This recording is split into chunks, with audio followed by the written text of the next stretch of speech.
In a world where champions rise and fall, one man stood as an anomaly, untouchable, unpredictable, and undeniably dangerous. Jon Bones Jones didn't just dominate the octagon, he haunted it. The cage was his altar, and violence was his offering. Born in Rochester, New York, to a pastor and a nurse, his journey began in silence but roared into infamy. With two brothers who'd go on to play in the NFL, Jon chose a different battlefield, one of elbows, chokes, and unforgiving steel. From a young age, he was already too long, too fast, too strange for the norm. Coaches called him Bones because of his wiry frame, not knowing that the nickname would one day echo through every arena like a war cry. He was a wrestling champion in college, a dropout turned bar bouncer scraping together $60 a night, living in the basement of his girlfriend's mother with a second child on the way. And yet, even in that darkness, there was a spark, a call from an unknown gym, an invitation to test his hands in MMA. Jon answered. Within weeks, he was stepping into the cage, raw and reckless. He took down seasoned fighters like it was instinct. No training camp, no real striking coach, just hunger. In just 3 months, he racked up 6 straight wins. The UFC noticed. They offered him a fight on short notice, and Bones walked into UFC 87 like a ghost emerging from fog, unshaken, unknown, and unchained. His debut against Andre Gusmão was surgical, a unanimous decision showcasing a reach no one could match and a fight IQ far beyond his years. Then came the second test, Stephan Bonnar, a veteran confident he'd walk through the Green Boy. But Bones defied everything. Spinning elbows, creative clinch work, unorthodox striking pulled straight out of YouTube tutorials and karate books. He dismantled Bonnar's rhythm, leaving the crowd stunned. Joe Rogan called it early. This kid is special. By UFC 100, he'd already submitted Jake O'Brien with a guillotine from an awkward angle. He was awkward in the best way, impossible to mirror, impossible to plan for. But glory has a dark mirror. In December 2009, Jon Jones was disqualified in a fight he utterly dominated. Against Matt Hamill, he rained down illegal 12-6 elbows after a relentless assault that should have been stopped. The DQ stood, but the message was clear. This man is not to be trifled with. He came back stronger, taking out Brandon Vera with a barrage so violent that Vera left the octagon with fractured facial bones. Then he obliterated Vladimir Matyushenko, and when he choked out Ryan Bader, the UFC made their decision. Joe Rogan announced it live. Bones was getting a title shot, and so began the storm. Mauricio Shogun Rua was no pushover. A Pride Grand Prix champion, a warrior with thunderous kicks and a reputation carved in blood. But Bones dismantled him with ruthless ease. He picked Shogun apart, round after round, before landing a crushing knee to the body and sealing the deal with a head strike that dropped the champion. Jon Jones, at just 23 years old, became the youngest champion in UFC history. And from that moment, the division would be his playground of pain. He wasn't fighting to win, he was fighting to evolve. And every challenger became another lesson absorbed into his style, another piece of their soul added to his arsenal. Rampage Jackson, Lyoto Machida, Rashad Evans, Vitor Belfort, they all came, they all fell. Rampage got folded and submitted. Machida was knocked out cold and left hanging against the cage like a puppet. Evans was a friend turned enemy, crushed in a technical masterpiece. Belfort nearly broke Bones' arm with an armbar, but Jones didn't tap. He endured, then punished, finishing the fight with a key lock. Each bout pushed him into deeper waters, but every time, he swam through blood and rose stronger. It wasn't just dominance, it was artistry and destruction. Fans began to whisper what they already knew. We are witnessing the greatest, but chaos lurked outside the cage. In May 2012, Jon crashed his Bentley while drunk. Then came a litany of controversies, drug tests, probation, arrests, even a hit and run involving a pregnant woman. He fled the scene and returned only to grab cash from the car. Marijuana was found. The UFC suspended him. The title was stripped. Fans wondered, was this the end of Bones? But monsters don't sleep for long. In 2016, He returned, subdued but simmering. He defeated Ovince St. Preux and claimed the interim belt. The rematch with Daniel Cormier was set. The world watched, and then it crumbled. Again. Days before UFC 200, Jon was pulled from the card after testing positive for banned substances. It should have been over. It would have been over for anyone else. But Jon Jones doesn't follow scripts. He returned yet again in 2017, faced Cormier, and delivered a head kick that echoed through MMA history. DC, the Olympic wrestler, was knocked out cold. Jon celebrated with his hands high, only for it all to be stripped away once more. A positive steroid test turned victory into a no contest. The legacy was tainted. The whispers grew louder. Cheater, fraud, wasted potential. But Bones didn't flinch. He bled through adversity like it was fuel. In late 2018, he stepped back into the cage against Alexander Gustafsson, and this time, there was no doubt. He dismantled Gustafsson in 3 rounds and reclaimed the throne. This version of Jones was terrifying. Calm, focused, merciless. He defended his belt against Anthony Smith, Thiago Santos, and Dominic Reyes. But cracks began to show. The fight against Santos was razor close, and Reyes. Some believed he'd done enough to beat the king. Fans booed the decision. Analysts debated for weeks. Still, Jon remained champion, untouched officially, if not spiritually. He saw no more worthy challengers at light heavyweight and vacated the title. It wasn't a retreat, it was a hunt. Jon Jones set his eyes on the heavyweight division. For 3 long years, Jon Jones disappeared from the fight game, not in silence, but in preparation. The world moved on, new champions emerged, and whispers of his decline turned into declarations of his end. But Jon wasn't finished. He was transforming. While critics speculated, he trained in shadows, adding weight, sharpening skills, and embracing the monstrous version of himself that the heavyweight division demanded. Then, like thunder in the distance, the announcement dropped. Jon Jones versus Cyril Gane for the vacant UFC heavyweight title. Skeptics called it a cash grab.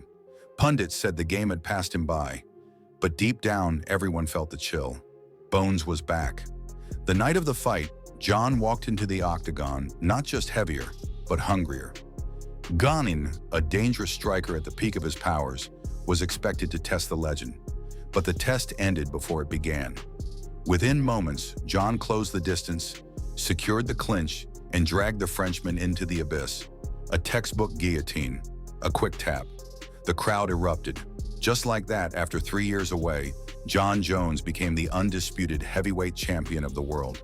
He didn't just win, he erased doubt, erased time, erased gain. It was violence without hesitation, dominance without mercy. The king had returned, wearing a new crown, forged in heavier steel. This wasn't the same Jon Jones. There was maturity in his voice, a calm behind his eyes. But beneath it, the predator still pulsed. The celebration was brief, the hunger still unquenched. Jon set his sights on one last mountain, Stipe Miocic, the most decorated heavyweight in UFC history. It was a clash of eras, one man fighting for legacy, the other fighting to defend it. Jon's mission was clear, not just to beat Miocic, but to destroy the myth, to close the chapter of heavyweight greatness with an exclamation point. But time, as always, waits for no man. Injuries, delays, and politics pushed the fight further into the horizon. Even as the Miocic bout loomed, there were whispers of a younger lion stalking the throne, Tom Aspinall, a rising British powerhouse with speed, strength, and unshakable confidence. The fans began to ask, was it finally time for Jon to pass the torch? But Jon wasn't planning to hand over anything. He had spent too many years conquering demons, both in the cage and within himself, to let a new name erase his legacy. He was the storm that had ended dynasties. He was the man who beat champions, shattered legends, and fought his own darkness in public view. His battle wasn't just with opponents, it was with himself. And those battles ran deep. The drug tests, the arrests, the broken promises. The headlines weren't just about fight night. They were about strip clubs, handcuffs, and family turmoil. Jon Jones was both the hero and the villain of his own story. He beat elite fighters, then beat himself. He celebrated glory, then found himself in the back of a police car. He wore belts around his waist while wearing shackles on his wrists. And yet, every time we thought he was done, he came back with more fire. It wasn't redemption, it was resurrection. Over and over again. What separates Jon Jones from the rest isn't just talent, it's survival. Most fighters lose once and never recover. Jon lost himself multiple times, but he never stayed gone. The comeback wasn't just about legacy, it was about pain. He endured injuries, ridicule, exile. He watched his peers pass him by. He was booed in arenas that once chanted his name. And yet, when the cage closed, everything else disappeared. The hate, the doubt, the failures. It was just him, his fists, and the promise of pain. Inside the octagon, Jon Jones never let anyone break him, because in there, he was still the god of war. He decimated the light heavyweight division, fight by fight, until there was nothing left but bones and broken dreams.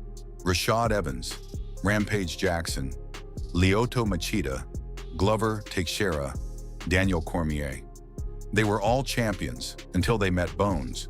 And even in their losses, they knew they had faced something unnatural. A fighter who could adapt mid-fight. A man who could wrestle Olympians, strike with kickboxers, and choke out jiu-jitsu black belts. Jon Jones wasn't a stylist, he was a storm. A terrifying blend of length, power, and intelligence. His mind, more than his muscles, made him lethal. That's what made him different. He studied opponents like prey, dissected their habits, absorbed their best weapons, and used them against them. He beat Cormier with wrestling, beat Gustafsson with control, beat Makita with jiu-jitsu. Every fight was a lesson, and Jon learned faster than anyone. While other champions were refining, he was evolving. And while they dreamed of victory, he dreamed of legacy. But legacy came with a cost. Behind the triumphs were moments no champion wants written in stone. Positive tests, suspensions, a video of him smashing a police car, reports of domestic violence.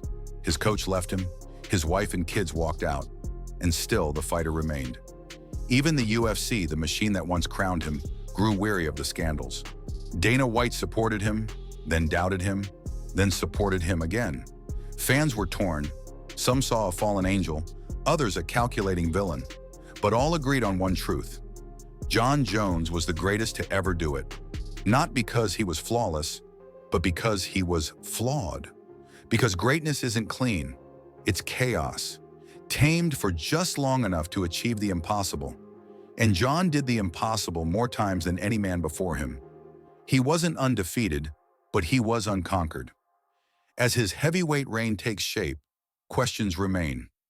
Will Jon Jones retire undefeated in his new division?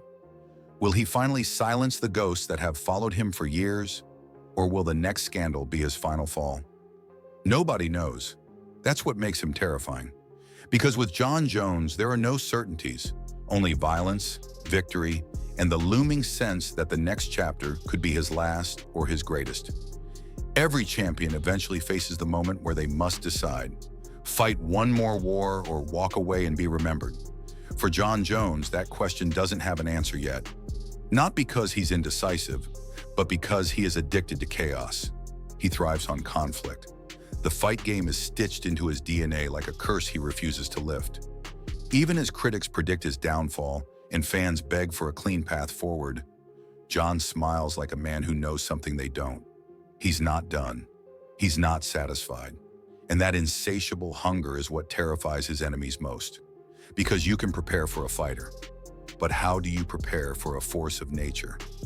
Bones is a man of contradictions, a devout Christian who preaches forgiveness, a violent artist whose canvas is soaked in blood, a man who speaks of family while standing trial for assault. But in those contradictions lies the truth of Jon Jones. He is not a myth or a legend. He's a mirror of what happens when greatness is born into chaos and refuses to be tamed. No matter how far he falls, he drags himself back with bruised knuckles and a crooked crown. He's the king that never learned diplomacy, only domination. The man you cheer for and recoil from in the same breath. And now, as the heavyweight belt rests on his waist, the world waits once again. Stipe Miocic, may be his next test. Or perhaps it will be Tom Aspinall, the rising lion, faster and fresher. But whoever steps forward will enter a different realm. Because fighting Jon Jones isn't just physical, it's psychological. He breaks you before the cage door even shuts. He lures you into believing you can win. Then he adjusts mid-fight, mid-round, mid-strike, and you realize too late that he's already rewritten your plan, stolen your confidence, and shattered your rhythm. By the time you understand what's happening, you're on the canvas and the world is watching you lose to a ghost. Opponents don't just fight Jon, they survive him. Some never come back the same. Gustafsson was never the same after their war. Daniel Cormier never beat him. Rampage and Machida never recovered. Every punch Bones lands is a lesson. Every loss he gives is a legacy. And while the spotlight often drifts to newer stars, no fighter, no analyst, no fan can forget what Jon Jones has done to the sport. He didn't just win, he rewrote what it meant to be dominant, what it meant to be a problem no one could solve, what it meant to be the greatest, even if the price was your soul.